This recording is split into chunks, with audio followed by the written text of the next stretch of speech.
കഴിഞ്ഞ 2ഓളം മാസം കൊണ്ട് തിരുവനന്തപുരം സിറ്റിയിൽ സെക്രട്ടേറിയറ്റിൻ്റെ മുൻവശം സ്ത്രീകളെല്ലാം കൂടി ഒരുമിച്ച് കൂടി ആശാ വർക്കർ അതിൻ്റെ അജിറ്റേഷൻ നടക്കുന്നു. അവർ മുടി മുറിക്കുന്നു. കേരളത്തിലെ മീഡിയ അത് ഭയങ്കര ക്യാമ്പയിനായിട്ട് ഏറ്റെടുക്കുന്നു. അപ്പം ഇതുമായിട്ട് ബന്ധപ്പെട്ട് പല ആൾക്കാരും പല ന്യൂസ് റിപ്പോർട്ടും ഡിസ്കഷനും ഡിബേറ്റും ഒക്കെ നടക്കുന്നുണ്ട്. ഇപ്പം കേരളത്തിൻ്റെ ഗവൺമെൻറ് പല ന്യായീകരണങ്ങൾ പറയുന്നു. അവർ ചർച്ചയ്ക്ക് വിളിക്കുന്നു, ചർച്ച അലസമാകുന്നു. അതായത് യൂണിയൻ മസിൽസ് അത് കാണിക്കാൻ ശ്രമിക്കുന്നു. ഇപ്പം ഇവർ പറയുന്നത്, ആശാ വർക്കേഴ്സ് പറയുന്നത്, അവർക്ക് 276 രൂപയാണ് പെർ ഡേ അവർക്ക് ഗവൺമെൻറ് അവർക്കാകെ കിട്ടുന്ന വേതനം. അത് ഹൈക്ക് ചെയ്യണം. അവർക്ക് ഓണറേറിയം കൊടുക്കണം, അത് കൊടുക്കണം, ഇത് കൊടുക്കണം.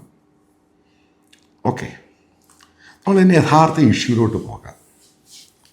ഇപ്പം ഒരു TV ചാനലിനകത്ത് ഡിസ്കഷൻ്റെ അകത്ത് ആങ്കർ വളരെ ശോഭിക്കുന്നു. എൻ്റെ ഒരു സുഹൃത്ത് ആ പാനലിലുണ്ട്, പേരൊന്നും ഞാൻ പറയുന്നില്ല. അദ്ദേഹം അതിനെപ്പറ്റി പറയുന്നു, കോവിഡ് സമയത്ത് ആശാ വർക്കർമാരില്ലായിരുന്നുവെങ്കിൽ ഒരു പുല്ലും നടക്കത്തില്ല. നോൺസെൻസ്. കോവിഡ് സമയത്ത് ആശാ വർക്കർമാരുടെ കോൺട്രിബ്യൂഷൻ എന്ന് പറയുന്നത് 5% താഴെയുള്ളൂ. കേരളത്തിൽ കോവിഡ് സമയത്ത് മനസ്സിലാക്കുക, കേരള ഗവൺമെൻറ് പറഞ്ഞ് മുഴുവനും കള്ളമാണ്. ഏറ്റവും കൂടുതൽ കോവിഡ് പേഷ്യൻ്റ് മഹാരാഷ്ട്രയെക്കാളും കൂടുതൽ മരിച്ചത് കേരളത്തിൽ. ഒന്ന്. രണ്ടാമത്, കേരളത്തിലെ സന്നദ്ധ സംഘടനകൾ, അതിനകത്ത് DYFI ഉണ്ട്, സേവാഭാരതിയുണ്ട്, യൂത്ത് കോൺഗ്രസ് ഉണ്ട്, പല സംഘടനകളും, ഈ പറയുന്ന സുഡാപ്പികൾ വരെയുണ്ട്. അവരൊക്കെ ഭയങ്കരമായിട്ട് കോൺട്രിബ്യൂട്ട് ചെയ്തിട്ടുണ്ട്. ഇതിനകത്ത് എവിടെ ആശാ വർക്കർമാരുള്ളത്? ചിലടത്ത് പോയി ഫോണിൽ ആ ലിസ്റ്റും അതും ഇതൊക്കെ എടുത്തു.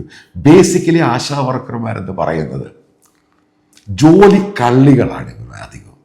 ഞാൻ ആ വാക്കം ഉപയോഗിക്കുന്നത്. നിങ്ങൾക്ക് നാളെ ഡിഫമേഷൻ കേസ് കൊടുക്കാം.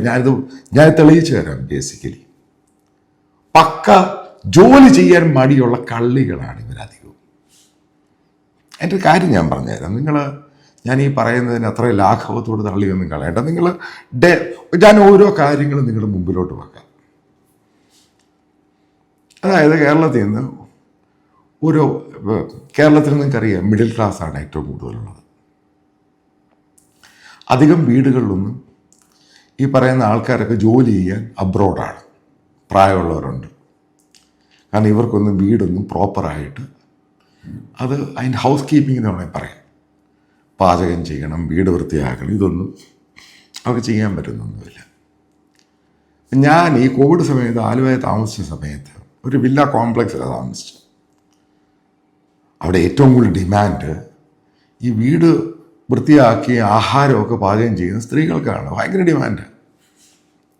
അത് കേരളത്തിൽ മുഴുവൻ ഭയങ്കര ഡിമാൻഡ് ചെയ്ത് അവർക്ക് യാതൊരു രക്ഷയില്ലാതെ, അതായത് ഈ ബംഗാളിൽ നിന്ന് അവിടുന്ന് ഇവിടുന്ന് വരുന്ന ആൾക്കാരെയാണ് വീട് വൃത്തിയാക്കാനും ആഹാരം ഉണ്ടാക്കാനും അവരുടെ പേരൻസിനൊക്കെ നോക്കാൻ നിർത്തിയിരിക്കുന്നത്.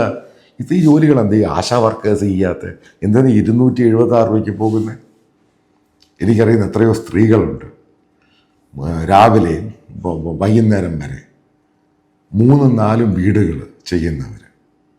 അവർക്ക് ഓരോ ദിവസം മിനിമം 1200, കാരണം 1, 2, 3 വീടുകളെയും അവർക്ക് പെർ ഡേ 1200 രൂപ. ഒരു മാസം എങ്ങനെ പോയാലും 10-30,000 രൂപ കിട്ടും, 10-35,000 രൂപ കിട്ടും. അതിനേക്കാൾ ഉപരിയായിട്ട് അവർക്ക് ആഹാരം കിട്ടും. പിന്നെ അല്ലാത്ത സപ്പോർട്ട് ആ വീട്ടിൽ നിന്ന് ചെയ്തു കൊടുക്കും. എത്രയോ പേരുണ്ട്. അതൊക്കെ ഞാൻ ഈ ആശാ വർക്കർമാർ തുറന്നങ്ങ് പറയാം. നിങ്ങൾക്കത് ഇഷ്ടപ്പെട്ടാലും ഇല്ലെങ്കിലും നിങ്ങൾ ഈ റോഡിൽ കേരളത്തിൽ കൂടെ സഞ്ചരിക്കുമ്പോൾ നിങ്ങളെല്ലാം സൂക്ഷ്മമായിട്ട് പലതും നിരീക്ഷിക്കണം. ഈ ലോട്ടറി വിൽക്കാൻ നടക്കുന്ന പെണ്ണുങ്ങളെ കണ്ടുണ്ടോ? ഇതിനകത്ത് നല്ലൊരു ശതമാനം ആശാ വർക്കർമാർ, കാരണം ജോലി ചെയ്യാൻ വയ്യ. ഞാൻ പറയുമ്പോൾ ശോഭിക്കുമൊന്നും വേണ്ട. കാരണം ആശാ വർക്കർ അവിടെ പോകുന്നു, കാരണം 276 രൂപ കിട്ടുന്നു. ബാക്കിയുള്ള സമയം ഇവരെന്തോ ചെയ്യുന്നേ? നിങ്ങൾ നോക്കിയിട്ടുണ്ട് ബാക്കിയുള്ള സമയം? കേരളത്തിൽ വൃത്തികെട്ട കമ്മ്യൂണിസം ഉണ്ടാക്കിയൊരു സംഭവമാണ്. എല്ലാം ഫ്രീ, എവറിത്തിങ് ഈസ് ഫ്രീ. ഒരു കാര്യം ഞാൻ പറയാം, ലോകത്തൊരു സാധനം ആരും ഒന്നും ഫ്രീ ആയിട്ട് കൊടുക്കത്തില്ല. പക്ഷെ കേരളത്തിൽ അങ്ങനെ പഠിപ്പിച്ചു, എല്ലാം ഫ്രീ, അരി ഫ്രീ, റേഷൻ ഫ്രീ, അത് ഫ്രീ, ഇത് ഫ്രീ, വെള്ളം ഫ്രീ, ഇലക്ട്രിസിറ്റി ഫ്രീ, എല്ലാം ഫ്രീ. ഞങ്ങൾക്ക് ശമ്പളവും ഫ്രീ ആയിട്ട് വേണം. ഈ ലോട്ടറി വിൽക്കുന്ന പെണ്ണുങ്ങളും ഒക്കെ നാളെ, ആണുങ്ങൾ നാളെ പറയാൻ തുടങ്ങും അവർക്കും മിനിമം വേജസ് കൊടുക്കണം. കേരളത്തിൽ സ്ഥിരമായിട്ട് കള്ളു കുടിക്കുന്നവർ പറയും അവർക്ക് പെൻഷൻ വേണം, എല്ലാം ഫ്രീ. നോർമലായിട്ട് കേരളത്തിലെ പല വീടുകളിലും കണ്ട, ഞാൻ അനുഭവം കേരളത്തിൽ ഗ്രാമവും സിറ്റിയും തമ്മിൽ വ്യത്യാസമൊന്നുമില്ല.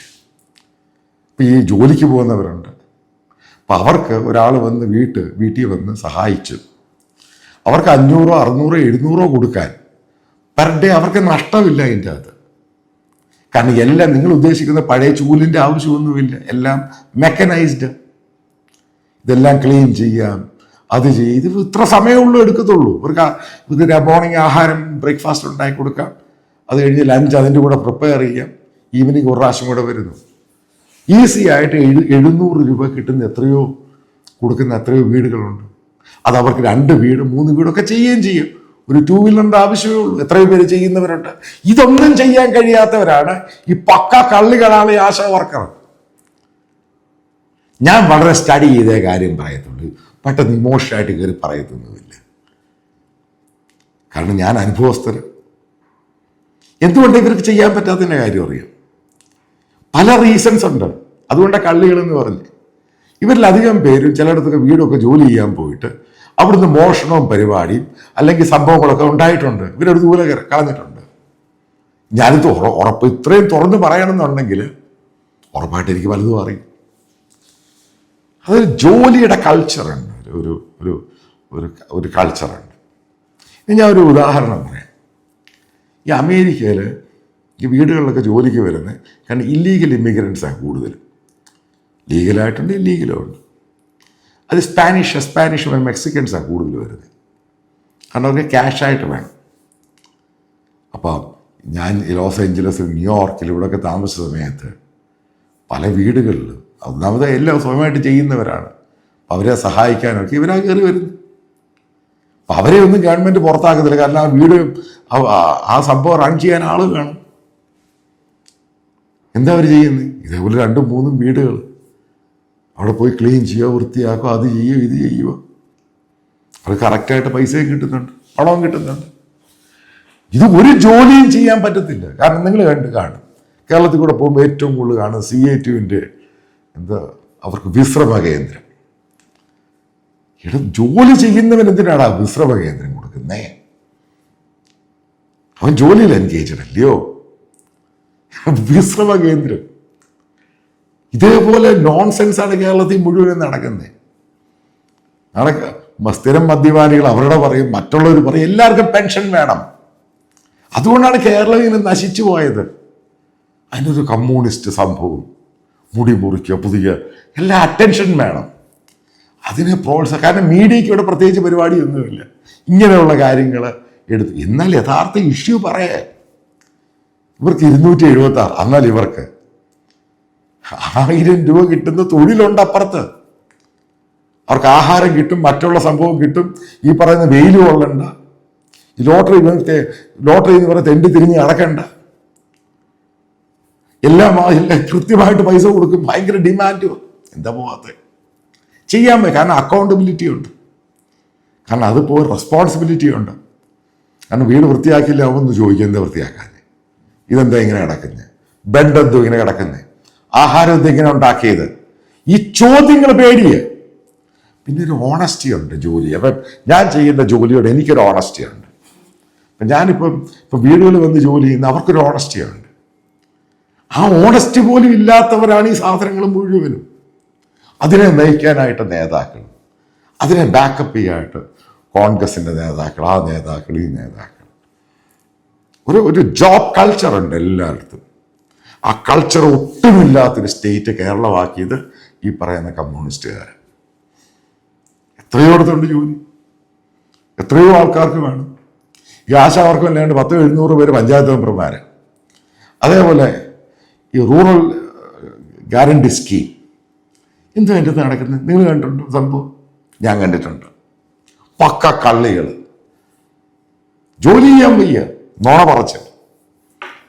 ഗവൺമെൻറ്റിൻ്റെ പൈസ മേടിക്കുക. ഇവരെല്ലാം ഗവൺമെൻറ് പല രീതിയിൽ അവരുടെ പ്രകടനം അതിനുമൊക്കെ കാണുന്ന ഫേസുകളൊക്കെ ഇത് തന്നെയാണ്. കാരണം അവർ ജോലി ചെയ്യത്തില്ല. അപ്പോൾ ഈ പൊളിറ്റിക്കൽ പാർട്ടിക്ക് അവരെ കൊണ്ട് ആവശ്യമുണ്ട്. വീണ്ടും ഞാൻ പറയുന്നു, കേരളത്തിൻ്റെ കോവിഡുമായിട്ടൊന്നും ആശാവർക്കൊരു പുല്ലുമില്ല. അവർ അതേ ഇത് ഇവിടെ കോവിഡ് എന്ന് പറഞ്ഞ് നേരിട്ടത് ബേസിക്കലി കേരളത്തിൻ്റെ ഹെൽത്താണ്. പിന്നെ ഇവിടുത്തെ സന്നദ്ധ സംഘടനകൾ അവരാണിതിനെ ഫേസ് ചെയ്തത്. അതല്ലാതെ ഇവരാണ് കോവിഡ് ഇല്ലാതാക്കി എന്നൊക്കെ പറയുന്നത് നോൺസെൻസാണ്. അതേപോലെയൊക്കെ ഉണ്ടാക്കിയെടുത്ത് അതിനെ ഏതാണ്ട് ഒരു ക്രാഫ്റ്റ് ചെയ്ത് സെൻറ്റിമെൻറ്റ്സ് ഉണ്ടാക്കി നമ്മൾ ഇവർക്ക് ഇത് അവിടെ പോയി 1000, 1200 പെർ ഡേ കിട്ടും. എന്തിനാ അത് കളഞ്ഞിട്ട് ഇതിൻ്റെ കൂടെ പോകുന്നത്? അത് കൃത്യമായിട്ട് ഇവർ പൈസ കൊടുത്തില്ലെങ്കിൽ അവർ ജോലി ചെയ്യാൻ പറ്റത്തില്ല. പിന്നെ അവിടെ പോകത്തില്ലല്ലോ. അവർക്ക് കൃത്യമായിട്ട് പണം കിട്ടുന്നുണ്ട്. അതുമാണെങ്കിൽ അതിന് സാറ്റർഡേ സൺഡേ ഒന്നുമില്ല. ഏറ്റവും ഹൈലി ഡിമാൻഡഡ് ആണ് ഈ സംഭവം കേരളത്തിൽ. അതായത് ഇത് സംഭവം വീട് വൃത്തിയാക്കുക, നോക്കുക, അവരുടെ പേരൻസിനൊക്കെ ആഹാരം ഉണ്ടാക്കി കൊടുക്കുക. അത് ചെയ്യാൻ ഇവർക്ക് മടിയ ആ ഒരു സംസ്കാരമുണ്ട്. എന്നിട്ട് അതിനെ പിന്തുണയ്ക്കുന്ന കേരളത്തിലെ വൃത്തികെട്ട മീഡിയ പറഞ്ഞു കൊടുക്കണം എന്താ ഇഷ്യൂ എന്നുള്ളത്. ഇത് ഞാൻ പറയുമ്പോൾ ഞാൻ വളരെ ഓണസ്റ്റായിട്ടാണ് പറയുന്നത്. കാരണം ഇത് ഞാൻ കേരളത്തിൽ സ്റ്റഡി ചെയ്തൊരു ഇഷ്യൂ ആണ്. കേരളവുമായിട്ട് ബന്ധപ്പെട്ട് ഞാൻ താമസിച്ച സമയത്ത് ഞാൻ നേരിട്ട് കണ്ട സംഭവം ഇതൊക്കെ. ഞാൻ അനുഭവസ്ഥന് പക്ക കള്ളികളാണ് ഇതിൻ്റെ അകത്ത്. ഈ പറയുന്ന ഈ ആശാ വർക്കർ എന്ന് പറഞ്ഞ് ഇവർ പലയിടത്തും ജോലിക്ക് പോയി അവിടെ അടിയുണ്ടാക്കി ബഹളമുണ്ടാക്കി അവസാനം അവിടുന്ന് പുറത്താക്കി അവസാനം ഇതേപോലെയുള്ള ഗവൺമെൻറ്റിൻ്റെ ഒരു പണവും മേടിച്ച് ഇടയ്ക്ക് ലോട്ടറി കച്ചവടം മറ്റുള്ള പരിപാടികൾ. അവർക്ക് അസുഖമുണ്ട്. ലോകത്താർക്ക് അസുഖമില്ലാത്ത ഒരു പ്രായം കഴിഞ്ഞ അസുഖം ഉണ്ടാകും. പക്ഷേ നമ്മളെല്ലാം ജീവിക്കുന്നത് പ്രതീക്ഷ ഹോപ്പുമായിട്ടാണ്. ഇവിടെ പ്രതീക്ഷ ഹോപ്പ് എന്ന് പറഞ്ഞ ലോട്ടറി ജോലിയല്ല. ജോലി ചെയ്യത്തില്ല. എനിക്കറിയാവുന്ന എത്രയോ ഫാമിലികളുണ്ട്. ഞാൻ റിസർച്ച് ചെയ്ത് കഴിഞ്ഞപ്പോൾ ഭാര്യ ഭർത്താവും ജോലിയൊന്നും ചെയ്യത്തില്ല. ഇതേപോലെ തരികിടയും വെട്ടും പരിപാടികളും ഇതായിട്ട് ആൾക്കാരെ വഹിച്ചും ചതിച്ചും. പിന്നെ ആൾക്കാരെങ്ങനെ അവരെ വിശ്വസിക്കുന്നേ? ഒരു വിശ്വാസവും ഒരു ട്രസ്റ്റും ഉണ്ട്. ഞാൻ ആലുവ താമസിച്ച സമയത്ത് അപ്പുറത്തൊരു ഒരു സ്ത്രീ വന്ന് പല വീടുകളിൽ അവർ ഭയങ്കര ഡിമാൻഡ്. അവരെ കണ്ട് 3-4 വീടോ ചെയ്യും ഒരു ദിവസം. അപ്രോക്സിമേറ്റ് 1800 രൂപയാണ് പെർ ഡേ അവർ ഏൺ ചെയ്യുന്നത്. അവരുടെ മക്കളെയൊക്കെ നല്ല സ്കൂളിൽ വിട്ട് പഠിപ്പിക്കുന്നത്. ചിലപ്പോൾ അവരെ സഹായിക്കാൻ മക്കൾ വരും. ഇതാണ് ലൈഫ് എന്ന് പറയുന്നത്. ലൈഫ് എന്ന് പറയുന്നത് ജോലിയൊന്നും ചെയ്യാതെ ഇതേപോലെ സെക്രട്ടേറിയറ്റിന് മുമ്പിൽ ഡ്രാമ കാണിക്കുക, മുടി മുറിക്കുക, എന്നിട്ട് കുറച്ച് വൃത്തികെട്ട തറപത്രങ്ങൾ അതിനെ സപ്പോർട്ട് ചെയ്യുക, വലിയ ബുദ്ധിജീവികൾ എന്ന് പറഞ്ഞ ജേർണലിസ്റ്റുകളെ സപ്പോർട്ട് ചെയ്യുക. യാഥാർത്ഥ്യമുണ്ട്. സത്യം പറയട്ടെ, മുമ്പോട്ട് പറയട്ടെ. അവർ അപ്പുറത്ത് ഇഷ്ടം പോലെ ജോലിയുണ്ട്, ജോലി ചെയ്യാൻ വയ്യ. ഇതേപോലെ തരികിടയുമായിട്ട് നടക്കണം. അതിനെ സപ്പോർട്ട് ചെയ്യുന്നു. ഇമോഷൻസ് വരുന്നു. വലിയ പ്രമുഖരെ വന്ന് പ്രസംഗിക്കുന്നു. നോൺസെൻസ്. ഇതിനൊക്കെ നോളയിൽ നിന്നുള്ള ദൂരെ കളയണം. അതാണ് കേരളത്തിൽ ഏറ്റവും ആവശ്യമുള്ളത്. ഒരു പ്രത്യേക അറിയിപ്പുണ്ട്. നിങ്ങൾക്കറിയാം, ഏകദേശം 2-3 ആഴ്ചയായിട്ട് ഞാൻ നിങ്ങളോട് റിക്വസ്റ്റ് ചെയ്തിരുന്നു. അതായത് എക്സ്പാൻഷൻ പരിപാടിയുണ്ട്, അത് നിങ്ങളുടെ കോൺട്രിബ്യൂഷൻ ആവശ്യമാണ്. അപ്പോൾ നിങ്ങൾക്കറിയാവുന്ന വസ്തുതയാണ്, ആൾക്കാർ ചെറുതും വലുതുമായിട്ടുള്ള അവർ വലിയ രീതിയിലാണ്, ഞാൻ എക്സ്പെക്റ്റ് ചെയ്തതിനേക്കാളും വളരെയധികം ആണ് അതിൻ്റെ റെസ്പോൺസ് എന്ന് പറയുന്നത്. അപ്പം ഞാൻ നിങ്ങളോട് വാക്ക് പാലിച്ചതിൻ്റെ പേരിൽ നിങ്ങൾക്കറിയാം, ഞാൻ നേരത്തെ തമിഴ് സ്റ്റാർട്ട് ചെയ്തു, ഇംഗ്ലീഷും സ്റ്റാർട്ട് ചെയ്തു പാർഷ്യലി. ഏകദേശം 8ഓളം പേരെ ട്രെയിനിങ് നടത്തിക്കൊണ്ടിരിക്കുകയാണ്. ഏകദേശം ഒരാഴ്ച കഴിയുമ്പോൾ അത് ഫുൾ ഫ്ലഡ്ജ് ആയിട്ട് ഇംഗ്ലീഷും സ്റ്റാർട്ട് ചെയ്യും. അതിനകത്ത് വേറെ ന്യൂസ് ആങ്കേഴ്സും ന്യൂസ് പ്രസൻറ്റേഴ്സും ഒക്കെ ഉണ്ടാകും. ഇനി മലയാളത്തിലും ഉണ്ടാകും. അതിൻ്റെ ട്രെയിനിങ്ങിന് ആളെ എടുക്കണം.